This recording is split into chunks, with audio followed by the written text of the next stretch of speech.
Did everyone get the? Yeah. All right. Hello and welcome. Welcome to our conversation today. I'm Cara Bohon. I am the VP of Clinical Programs at Equip. I'm here with Ally Duval, who is also an Equipster with me and leads our body image program. And I'm actually going to have our guests introduce themselves so that I don't get anything wrong. So Wendy, do you want to start? Sure. I'm Wendy Sterling, and I am a registered dietitian and an Equip Clinical Advisory Board member, which I've been excited to be part of this amazing, actively growing community. I'm really excited to be here today. I don't know how much you want me to say in the intro, so I'll just keep it brief. Yeah, for now we can do there, and I'll ask a little bit more about your background and how you got to where you are. Sure. Okay. And I'll go and I'll introduce myself and delve into a little bit of a talking point that matches my introduction. My name is Signe Darpinian, and I'm a licensed marriage family therapist and a certified eating disorder specialist. And I think Wendy and I have been treating eating disorders for about the same amount of time. It's about 22 years now, which is like, whoa, that's some time in. So it's been interesting to see different patterns in the field. And so that's the work side. On a personal note that also has to do with work, I am a single mother by circumstance.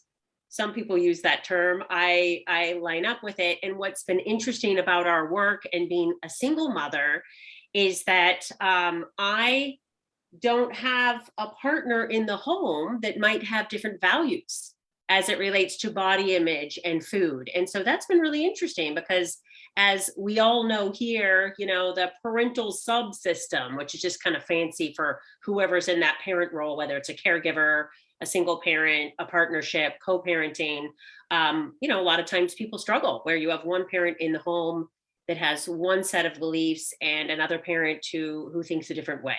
So I can add to that later on, but that's just kind of an interesting little personal and professional piece. I love that. And it's so helpful. We talk all the time when we're doing family-based treatment. Of course, I'm thinking about like parental alignment and how like, are you on the same page? Yes. You know, at the very least, could you be in the same chapter or at least in the same book? Where can we get started? You know, but the goal to get back to that alignment. And it's such a great point that, you know, while there are certainly challenges of single parenting, you know, there are also some benefits in some way too, and that you're like, you don't have to worry about the mismatch, right? Right, like, right. And sometimes I take that for granted, you know, that it's like, oh, it's basically the way I'm gonna do things in the home, you know, which is not always the case with people. Yeah, absolutely. I was raised by a single mom, so I have the similar kind of thing. It was like, you know, that's the show. Right, That's what happens. Totally. Yeah. Wendy, I'd love to hear again more about your background and how you came upon this work and where you're at. Yeah, so like Signe, I've been in practice for over 20 years. I started out my practice in New York and then relocated to California, you know, not too long, maybe 2013 or so. I always knew I wanted to work with people, but I picked nutrition out of my college course guide book. So I thought nutrition sounded like a really cool blend of sciences, which I was really attached to in high school, and also psychology. My sister is a psychologist and was a psych major at the time in college, but I wasn't going to do what she was doing, of course. So I was radically different. Of course, I went to the same college that she did, so really different. But I picked nutrition, which I just thought was unique and fun and really different. I grew up in a non-diet household. My sister and I like to joke that my mother was really ahead of her time, actually, in the non-diet space. After learning herself that diets don't work, she really would pass along that message any opportunity she got. So that's kind of interesting and kind of fun. I started my career in adolescent medicine in New York, where I spent, 10 years working in a large multidisciplinary,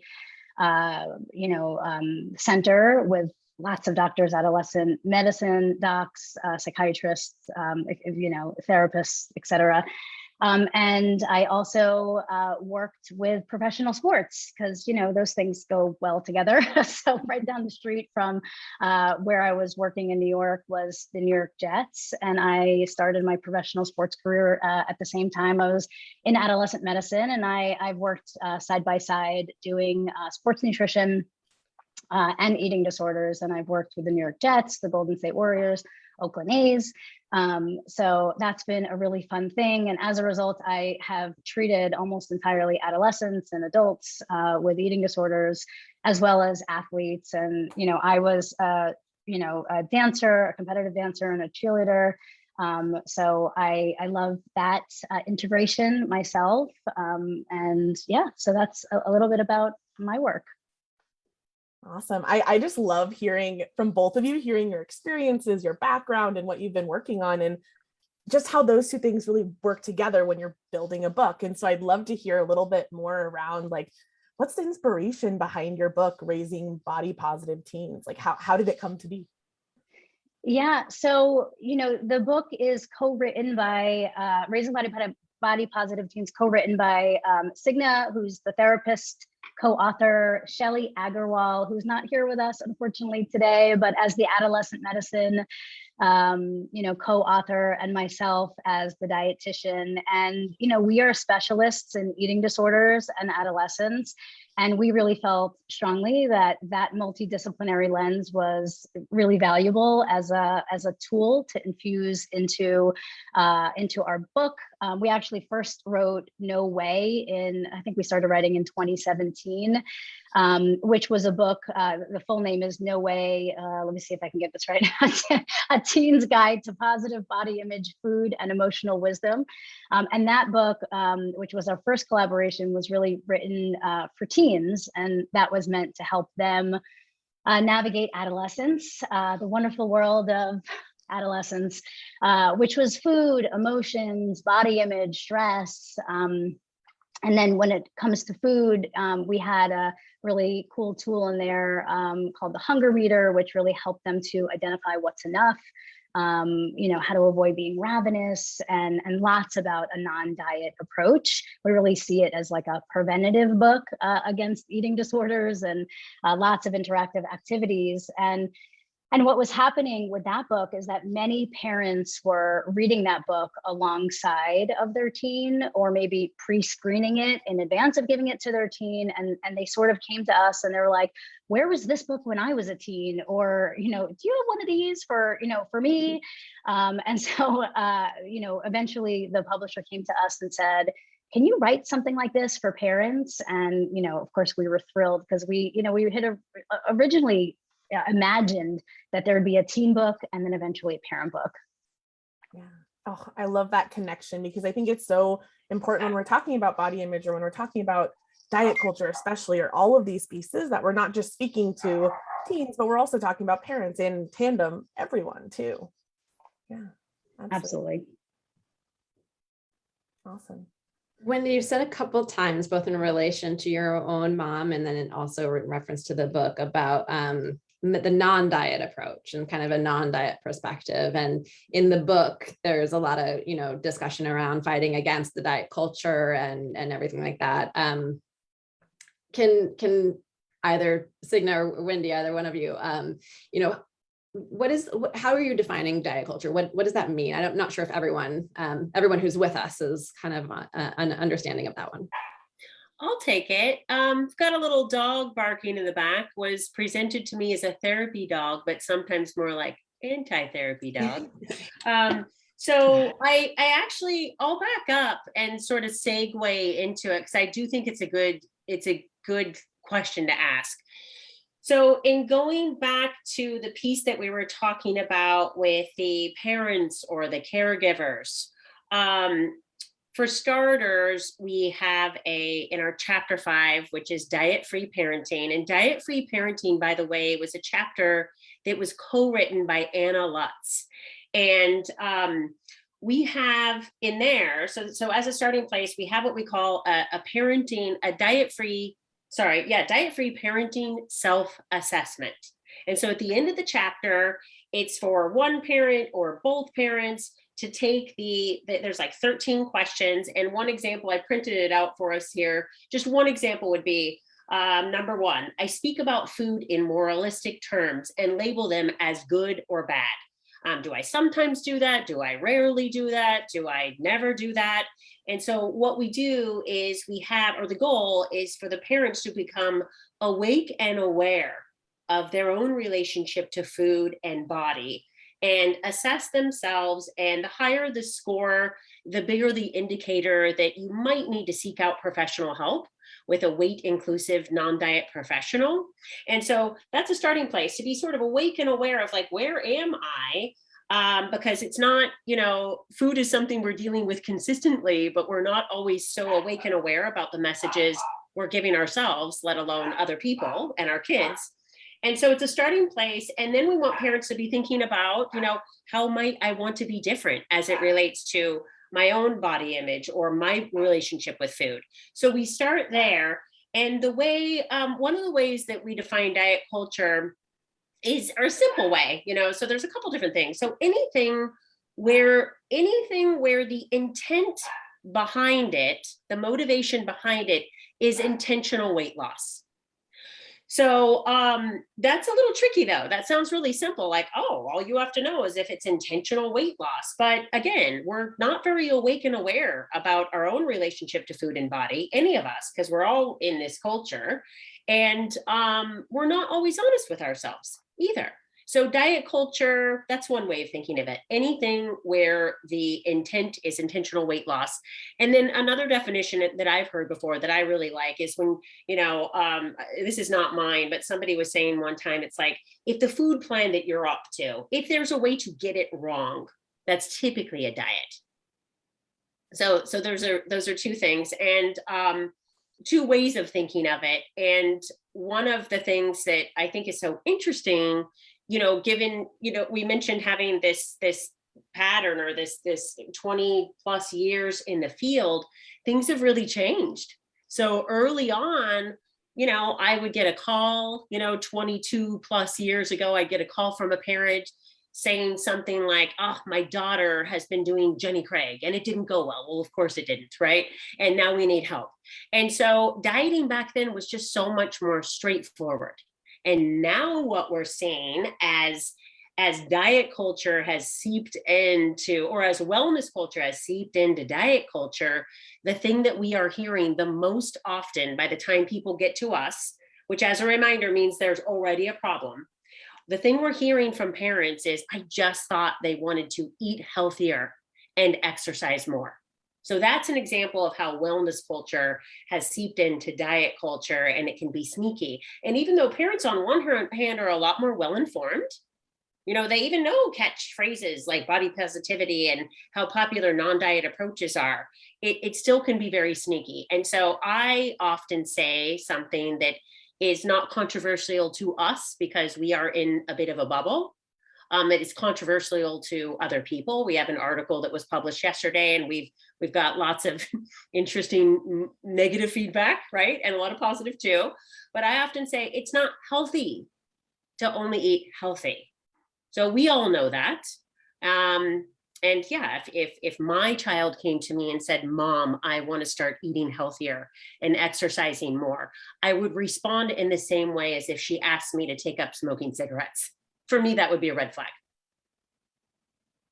I really love that piece of how wellness culture has really co-opted a lot of conversations around how we eat and engage with our body, so that we're now talking about being healthier, when in reality, that's still meaning a lot of these diet conversations that we've been having for years and years, but now they're packaged in a healthy way. Right. And with that awareness piece that you mentioned, I'm wondering, like, it sounds like first step is awareness of the situation, awareness of the problem. And then the next step is looking into challenging it. So I'd love to hear from either one of you, like, what's a way that you've challenged diet culture in your own lives? Because it's so ever present, even in people that do this all the time.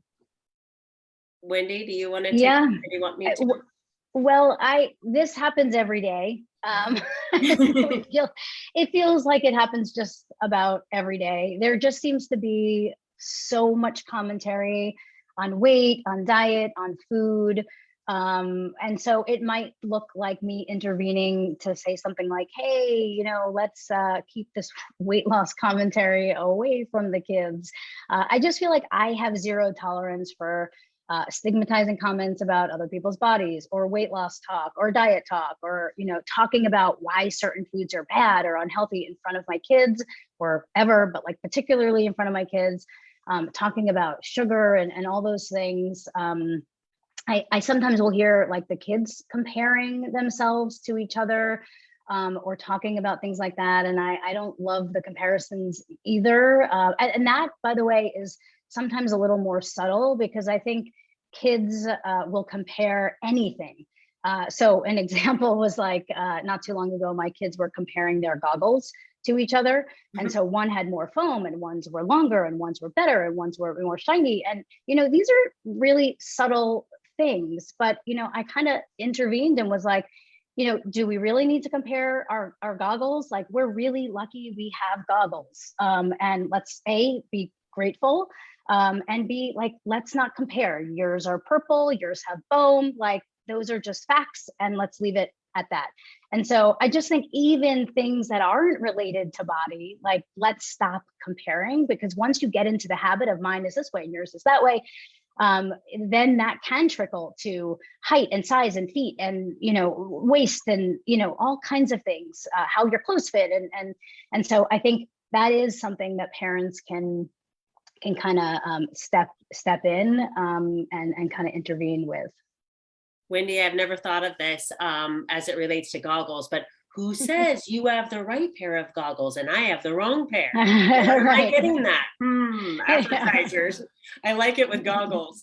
And I've got a quick little feedback. I don't have anything lengthy here, but how we deal with diet culture, because again, we are in a bit of a bubble, and it still shocks me. I'm just shocked. I'm like, oh wow.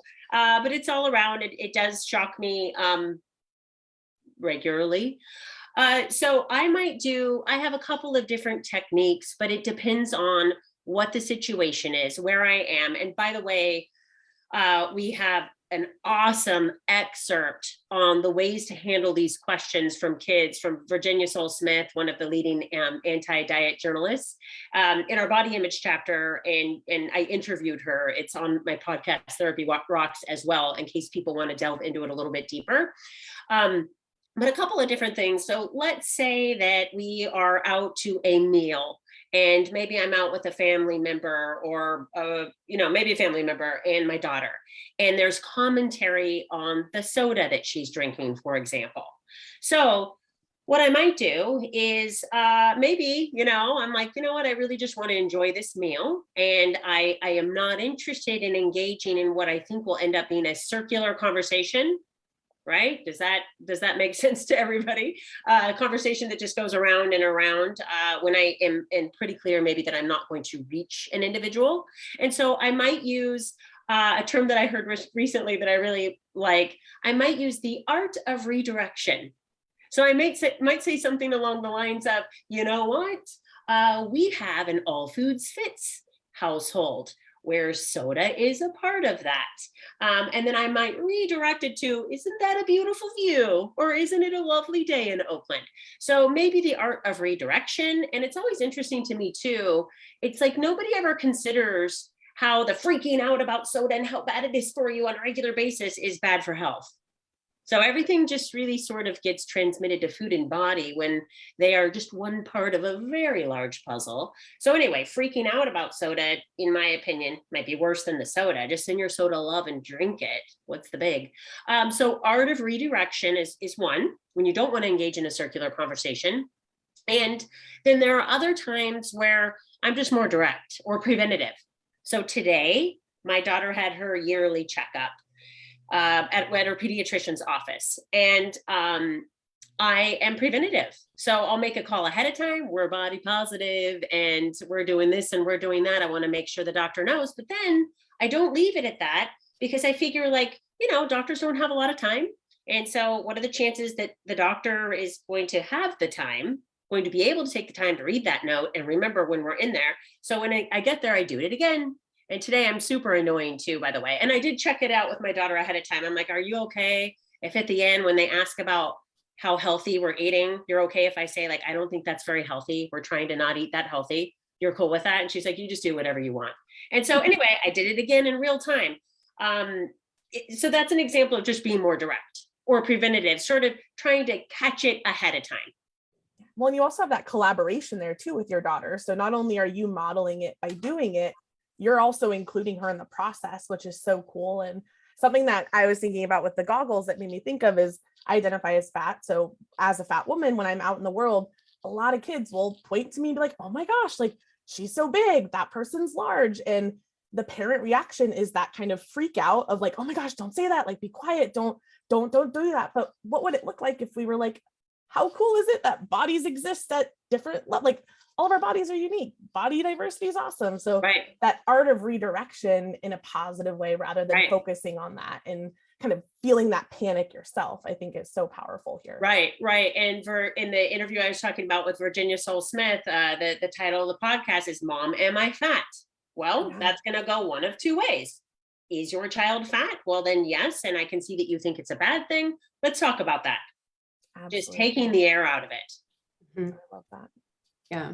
I love Ally often will talk about, making fat a neutral descriptor. And so and that's okay. There's something wrong with that. Right. Yeah. And we actually, we had Aaron Flores bring in an excerpt there about, and it's so interesting because he tells the story when he speaks, and I had an opportunity to interview him as well. And just when he describes himself as like, I'm fat, and people try to talk him out of it. Oh no, you're not fat. It's like, yes, I am. And by the way, it's my body. So I get to describe my body. My hair is brown. I'm 5'6". I have a sweater vest on and I'm fat, and I love the way that he he is reclaiming, like you are, Ally, the word as a descriptor. Yeah. I'm struck in this whole conversation around the way that everything is being conflated with like health or not health, good or bad. Signe, you mentioned the morality of food. And then we've also talked a little bit about, bodies and body shapes and sizes and weights and the ways in which, you can say something is healthy or unhealthy. And how do you know based on one interaction or something, whether someone is healthy or not healthy? You can't see it on their body. You can't see it in their face. You can't see it in their dinner plate because that's one dinner plate, right? There's and so I think, a lot of those things that we talk about, like challenging diet culture, it's also challenging, like, what is our definition of health or good or bad, or even, it's a pretty narrow one, right? Well, and why do we need to define it collectively? Why are we talking about it in a group setting like that? It doesn't matter. It's our own business. Yeah, exactly. Exactly. And our co-author, Dr. Shelley Agrawal, she does a great job of speaking about how that morality seeps into medicine. And I was thinking about it today, especially because I knew we were having this talk today, and I thought, like, if you want to weigh my daughter at the doctor's office, I'm totally fine with that. She's in puberty. Her body is changing, and we want to make sure that, whatever, if they want to use weight as a marker, like if there's some significant dip in her weight, for example, well, then we might want to try to figure out, is that something behavioral going on? Is there another system that might need checking out? I'm fine if you want to use it as a marker to check out other systems, but not as a way to determine health. And not as a comparison to like population norms, right? That is this thing, we lost Wendy. I hope we did lose Wendy. And so I'm just going to look down really quick. Oh, she lost power. No. We are here. Okay. So she'll pop in when she has a chance, and we can just carry on. And if there's something that's like, hey, save that one to Wendy, go to the next one. Do it. Right. Okay. But I will reference Wendy. And I love her goggles analogy because it's also a great one that fits in with this part of the conversation too, thinking about like, what is health? What is diet? What is a healthy food? What is a healthy meal? What is a healthy weight, shape, etc. Is, back to the goggles. It's like, there are some goggles that some people are like, these fit my face, the way my face is shaped.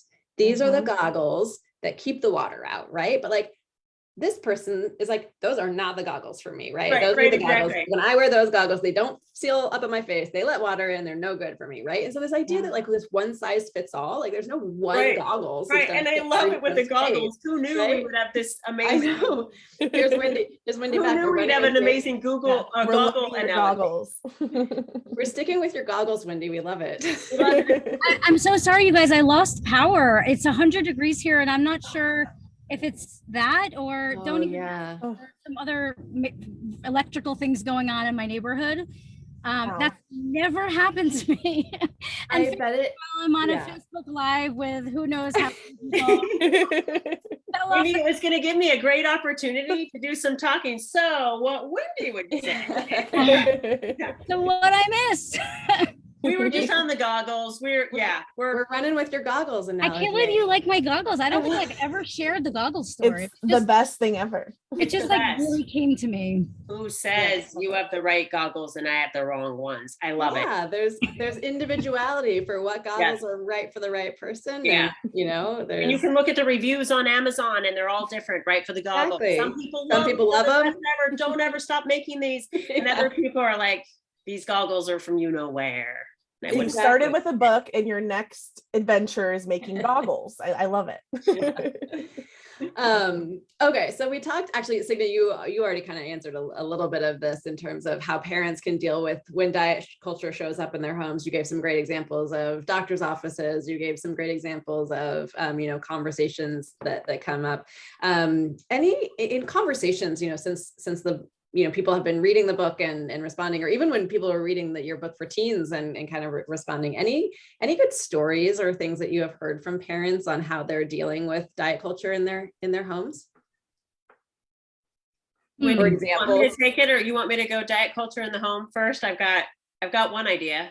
Well, I mean, I don't know if I have any. They might not be stories. Yeah, there might not be stories of things that people have done, but I don't know. I mean, in terms of like fighting back against diet culture in the home, though, I mean, I'm often talking with parents about really creating this place of safety in the home.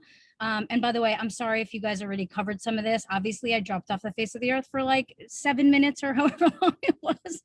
But this is something that, I'm really passionate about, is like, I think language is really important and intention is really important.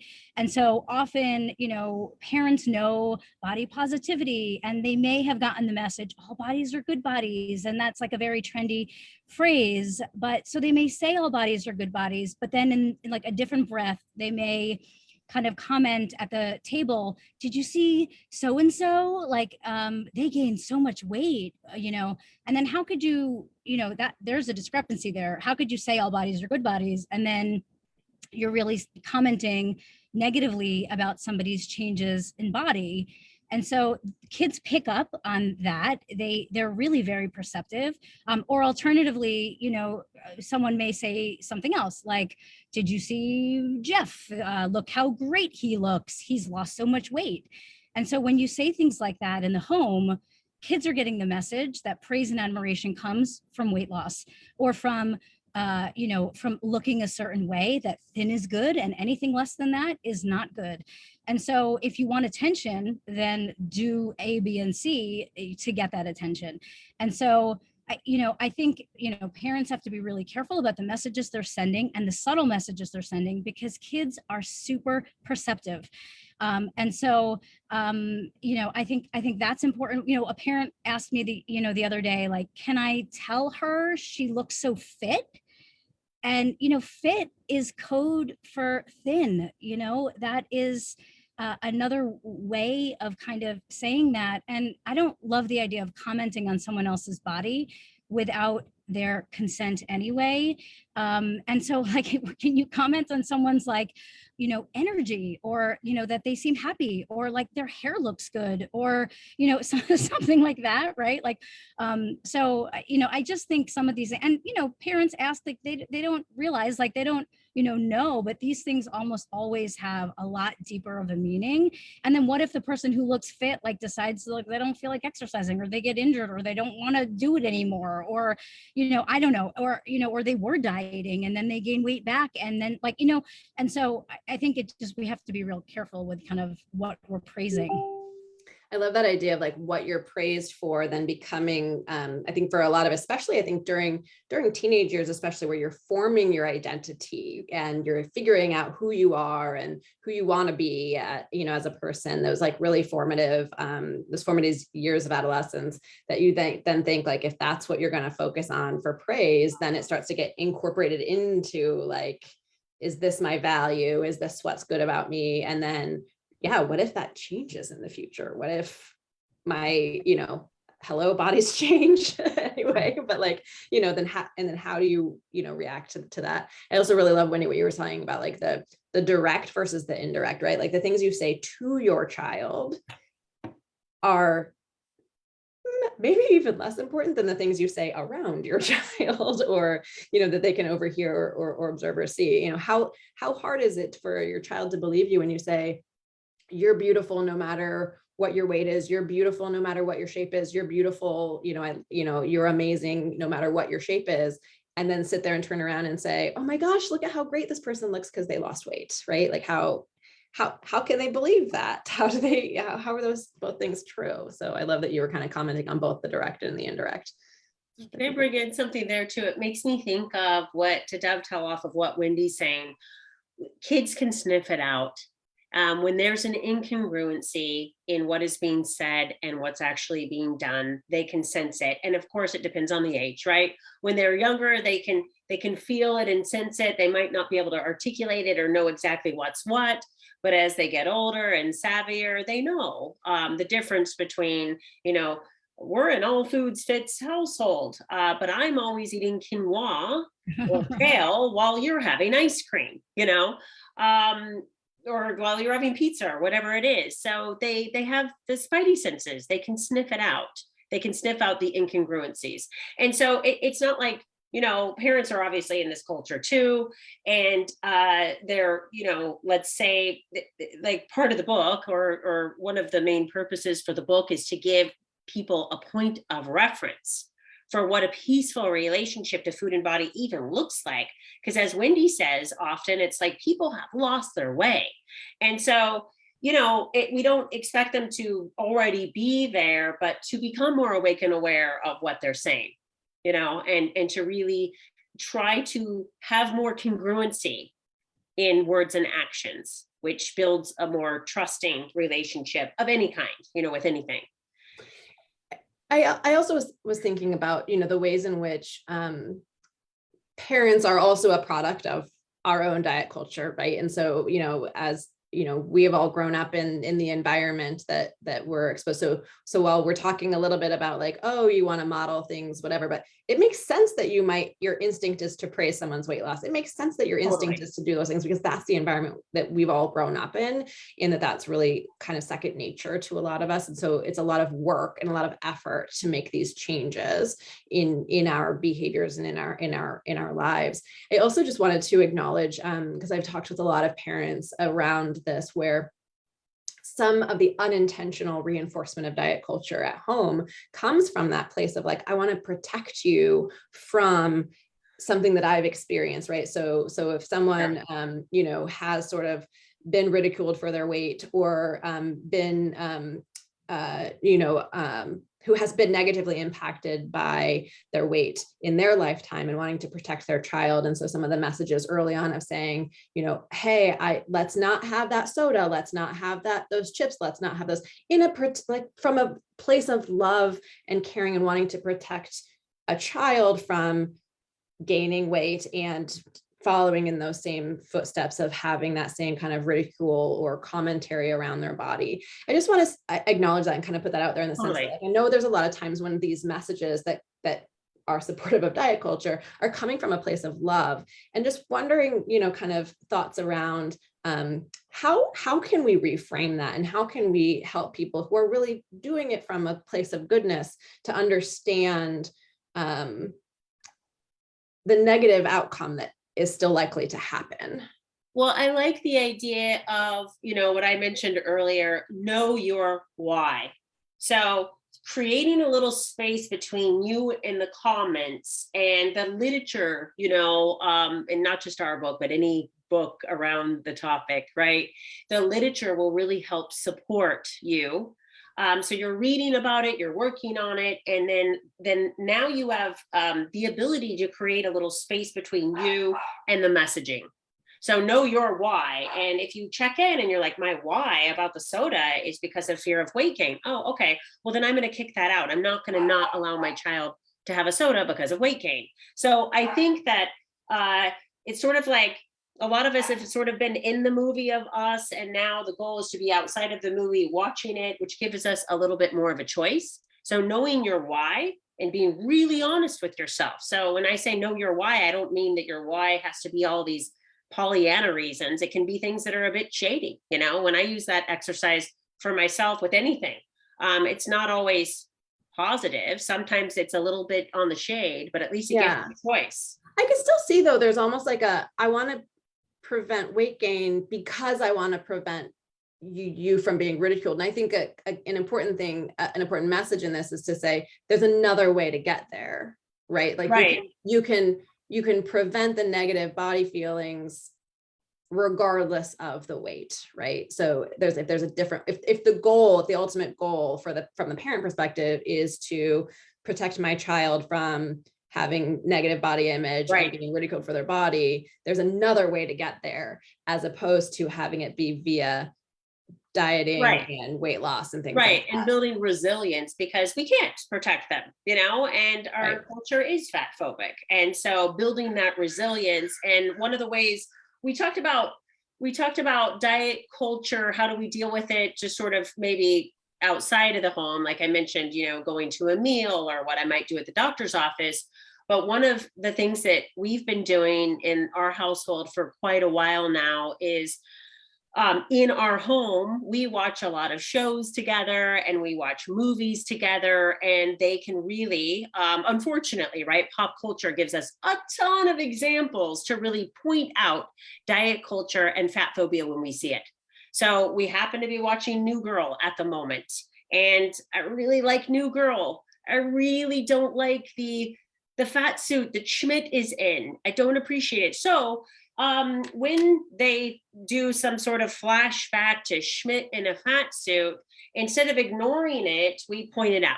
I don't like when they make fun of Schmidt in a fat suit. There's nothing wrong with being fat. And at the same time, we diversify our shows, not because we're trying to. I mean, I do think about it, but it's also happening organically. We're also watching Lizzo and her new reality show, Watch Out for the Big Girls. And Wendy doesn't even know this, but we got tickets to Lizzo. That'll be Wendy's first concert, and there's a poster of Lizzo on the wall. And so we're talking about it. And the goal, of course, is for kids to become critical viewers of the media. That's more realistic than trying to protect them from any fat phobic content. Because of course, they're the list of shows that are lacking diverse. I mean, there's still a lot of diversity that is lacking, but I think every year we've seen a little bit more of it in a lot of different ways. And so media and helping them become critical viewers of the media is a really cool thing. And my daughter is now at the point, and has been for a while, at the beginning of the pandemic, where we just didn't move from the couch and we went through all the Marvel movies, she pointed out, what's up with this stage full of women and they're all the same size? What's happening here? So it's really cool when they start to recognize it as well. And one other note, and then I'll let Wendy speak. I just interviewed Virgie Tovar. She's in the San Francisco Bay Area as well.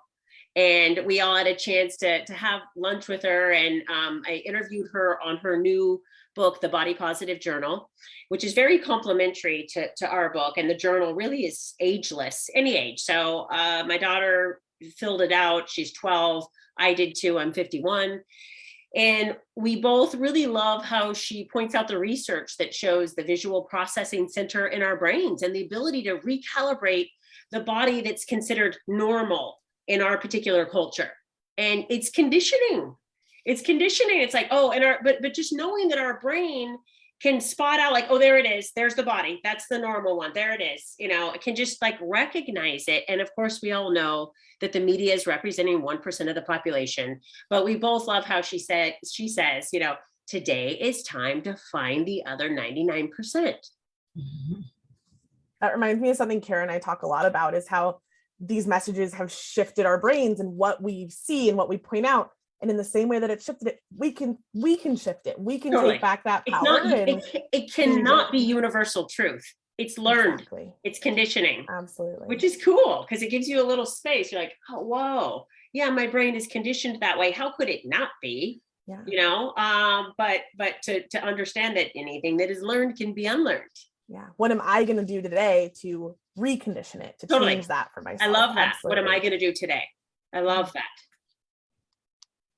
Awesome. I think sometimes when we talk about body image and just the way that our bodies look and how to kind of reframe that or change that, we can sometimes forget to talk about just caring for our bodies and like, what do we do to take care of ourselves? And I'd love to hear from Wendy or you, Signe, of like, what does it look like to care for ourselves? Like, what is that?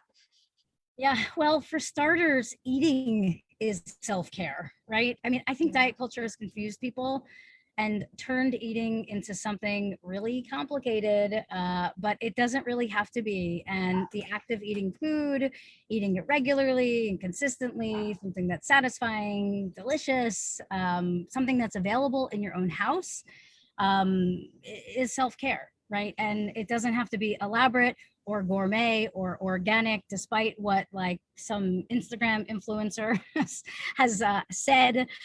Really what's most important, I think, for self-care, or one of the things, literally is nourishing your body and your brain, which I think a lot of times people are not doing.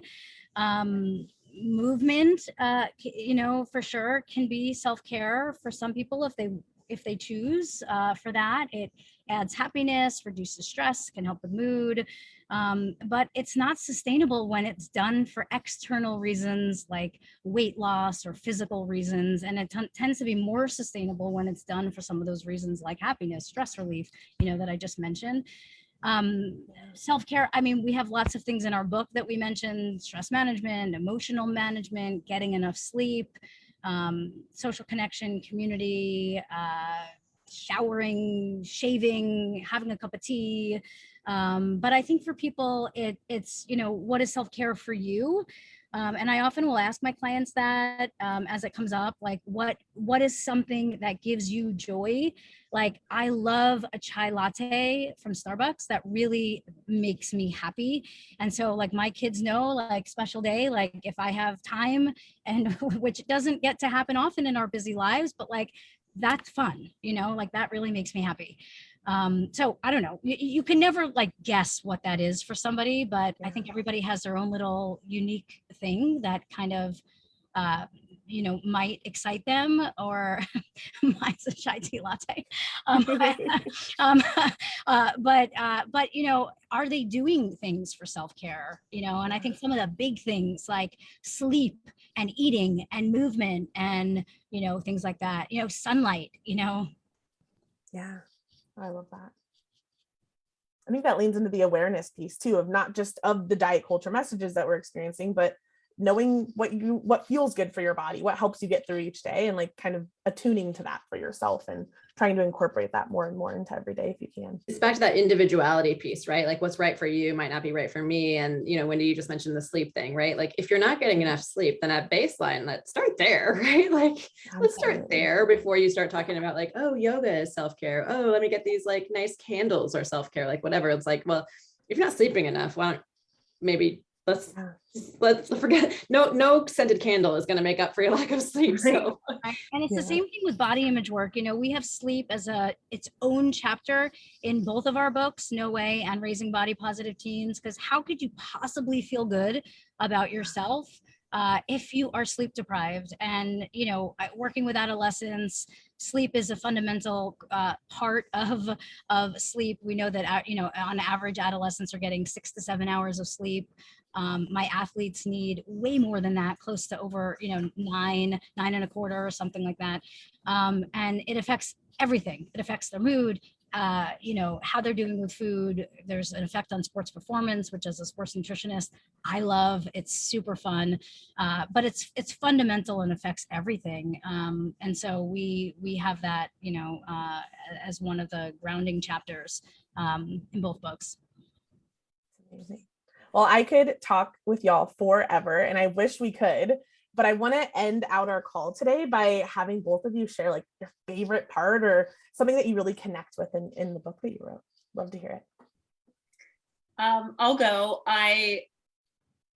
It's interesting because in the parent book, we really focused a lot more on culture through learning more about culture through food. And Shelley, co-author Shelley Agrawal, she really brought a lot of that piece in from her lived experience. She's a first generation, she immigrated from India at 5 years old, first generation immigrant. And she really speaks about how this book was so much more personal for her. And that was both joyous, that was also painful. She felt very quote unquote othered in many ways. The size of her body, culture, language, food. And so for me, learning about culture through food was just very eye-opening. And it was an interesting way to learn about culture. And she, I'll save this. I'm not going to speak to it because it's so much better to hear from her. But I did interview Wendy and Shelley. That's the last interview I did on Therapy Rocks. And if anybody gets a chance to listen to it, you've got to hear Shelley's Mr. Stanley and the Snickers story. That's all I'm going to say. I love that teaser. Amazing. Yeah. The Snickers story. It is a good one. So I would say, gosh, it's tough. There's a couple things that we brought into this book that was a little different from No Way. I really loved, we had a whole social media chapter. Besides the sleep chapter, which I won't get into because we just spoke about sleep, I really loved our social media chapter. It was really, really fun. We were writing it all while so much was going on with Facebook and TikTok and Instagram in the news. So that was really interesting. And then we brought in some information about peer-to-peer digital agreements, which came in part from some of the work that Signe did with Sarah Gilliam, who is the co-author of Reviving Ophelia, the 25th edition. She was Ophelia. And so Signe had interviewed her on her podcast, Therapy Rocks. And Sarah Gilliam talks about these peer-to-peer agreements and digital agreements where kids will decide when they get phones to kind of agree to ground rules, like we're not going to have nudity, and we're not going to talk about somebody when they're not on the text chain, and we're not going to